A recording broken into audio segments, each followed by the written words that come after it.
So you got a promotion. Now you have your first one-on-one sitting on your calendar and you're wondering, what am I supposed to ask? In this video, we're going to talk about how to make your first one-on-ones count. I'm Asha Sarod. I'm an attorney, an MBA with 20 years of experience in healthcare, law, and technology, and I help managers create engaged teams by building authentic identity-based relationships. Now, many new managers treat that first meeting like a status update. Or they might fill it with some small talk and they walk out knowing maybe someone's job title and their task list, but they really don't know anything about the actual person doing the job. But if you run these meetings right, you're going to learn valuable information about who someone is and what they need to do their best work. And that understanding is the difference between having a team that's fully engaged and performing at their best versus one that's just doing exactly what it's told.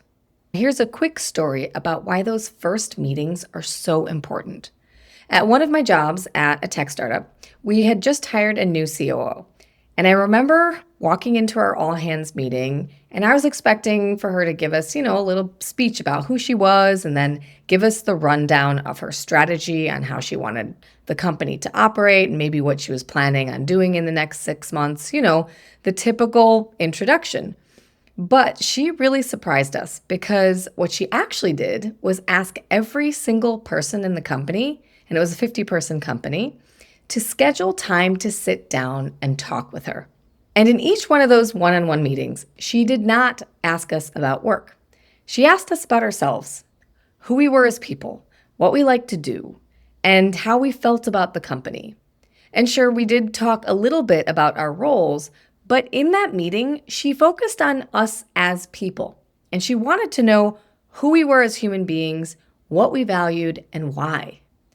And what she did by having those conversations was build a lot of trust. So much so that later when we had questions, when we needed someone's support, she was actually one of 2 people that we would talk to before the CEO and even before HR. So what you're trying to build in those one-on-ones is trust and knowledge of the individual you're working with. Now let's talk about why the way most managers run one-on-ones often doesn't get you anywhere. So if it's a first status update, some managers might ask, tell me about yourself, or what are your goals? But then it's usually on to the same standard questions, right? What are you working on? How can I support you? Then maybe you'll run through some updates and then you're done. And those aren't necessarily bad questions or a bad way to run a one-on-one, but these are usually questions that you've heard your own manager ask. So most managers are just mimicking what they've experienced in their own one-on-ones without realizing the huge opportunity that they actually missed out on. Now there's another problem with these questions. They all focus on the task and not the person. And that seems like the right thing to do because after all, you are there to do work and to complete a set of tasks, right? But focusing on tasks means that you're treating the person as a role. And you end up creating a long-term relationship where you are managing an abstract role instead of the person who's actually sitting in front of you. And that means you will end up guessing about what excites them, guessing about what kills their motivation, guessing about what kind of support they need from you in any given moment. And that gap matters because those things are what help a person perform. They help people stay engaged and helps them put in that extra effort. When you look at a person and understand them as a unique individual, you have an opportunity to support and influence their performance. So the foundation for having effective one-on-ones is to first start thinking about your team differently. Because you're focused on performance, that is the job. But if you want performance, you have to understand the individual's identity first. Now, we talked about the role. The role is important, but remember that the role is a word that you use for someone's function in your world from your perspective. They're your engineer, your analyst, your new hire. But that role is just one piece of their identity. Their identity is who someone is to themselves, and it's much more complex. It's every part of who a person is, their life outside of work, their values, their goals, everything that they have lived through up until the point they step into your office. And how someone works, what they value, what excites them, what they'll avoid, that's actually what's going to drive the performance that you're looking for. So say you've got, for example, two people in the same role. They both look kind of checked out. They have the same low energy in meetings, maybe even the same short replies, and they're just not really participating. Now, if you manage the role, you will hand these two people the same solution. Maybe something like more ownership. That's not necessarily going to work, though, because one of them is just bored and waiting for a challenge, but the other one is drowning, and the last thing they need is more work. So they're exhibiting the same behavior, they have the same role, but they have opposite needs. And if you don't know the needs of each individual person, you could actually get it wrong for both people, and both of them will lose a little more trust in you. So instead of looking at your team as just a collection of roles dedicated to completing a task, instead, think of them as a collection of complex individuals that you have to learn about and support so that they can reach their highest individual potential. So your one-on-ones should be focused on learning about your people. And there are 3 steps for how you can do this effectively. First is being curious. The second is asking questions. And the third is actively listening. Now, these are all phrases that I'm sure you've heard before, but they're a little more difficult in practice, and doing them well is what's going to get you that critical information about individuals that you need to help the people you are leading. So let's walk through each one. Let's start with curiosity. What do we mean by curiosity? Well, curiosity starts with challenging your assumptions. Before a person even opens their mouth, you've likely got a story about them, right? Like they're the know-it-all, or maybe they're the complainer.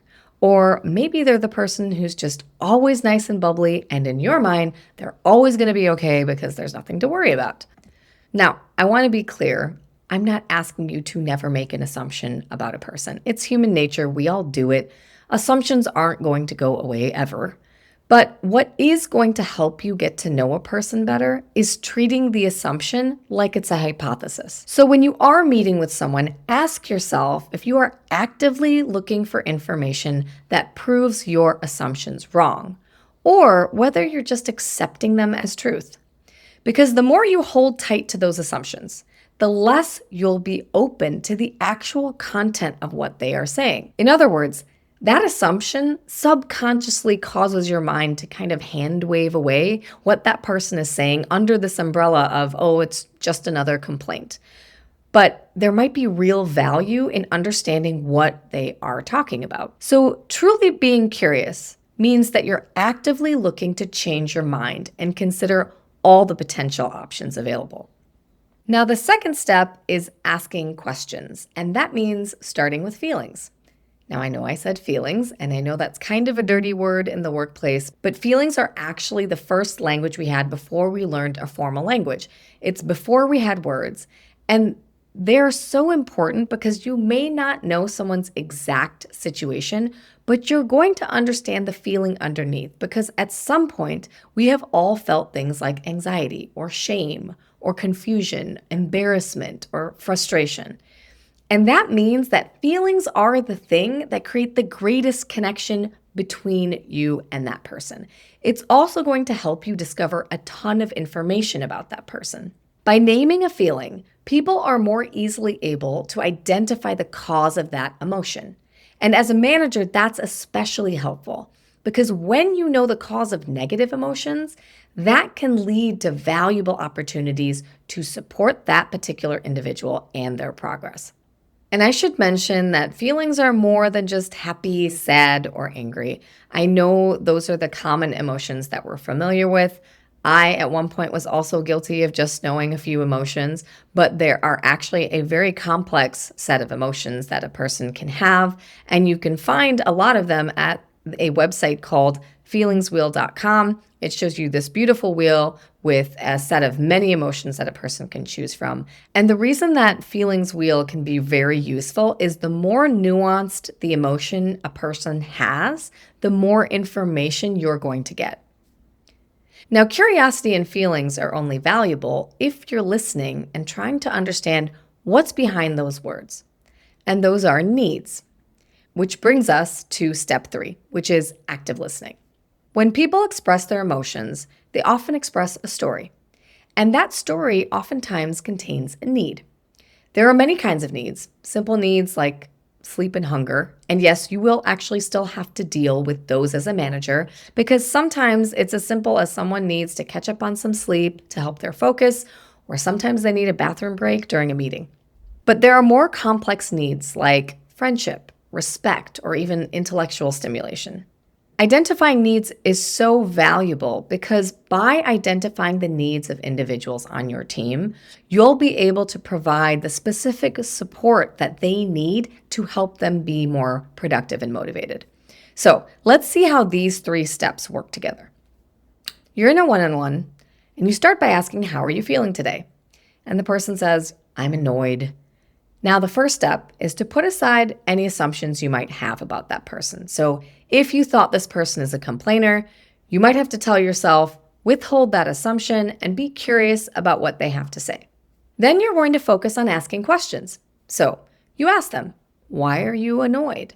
Or tell me more. And they respond by telling you, well, I've tried everything and I can't figure out how to modify this Excel spreadsheet. So you can see how you started with curiosity. You asked about feelings. When you asked about that feeling, it led to a story. And that story tells you something about who this person is and what they need. Now, you might have discovered that this person has a weakness with Excel spreadsheets, but you have also discovered that they're persistent because they've been working on this Excel spreadsheet repeatedly to find an answer. If you ask more questions and actively listen, they might tell you that they just wanted you to know that they're working hard on it.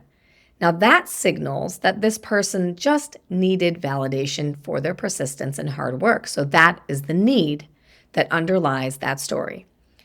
Or maybe they say they just don't know what to do next. Now that's a signal that the need is that they might need assistance in figuring out a solution. So when you put all this together, when you stay curious and ask about feelings, you get a story. When you listen to what's behind the story, you discover a person's needs. And when you help each person with what it is that they need, you are helping their performance and you're slowly building trust with your team. When you focus on what they need first and not necessarily on what you need first, you are sending a signal that you care about your team and that they can count on you when they need it most. And that brings me back to performance. Because remember when I said that your job was to get the work done and to get performance? Well, that's not entirely true. Your job is to provide support and to try and help people perform at their highest potential. So when you clear that problem that's sitting at the front of their minds and just eating up energy, you are freeing them up to do the work you needed from them in the first place. And trust me, that's what they want too. They want to do their best work. And when you ask questions and listen for what can help them overcome those obstacles, you help them do their best work. And when you do that, the work ends up taking care of itself. So hopefully you have a new way to look at your one-on-ones, not as a task on your to-do list, but rather as an opportunity to gain knowledge about your team and build trust that ultimately leads to better performance.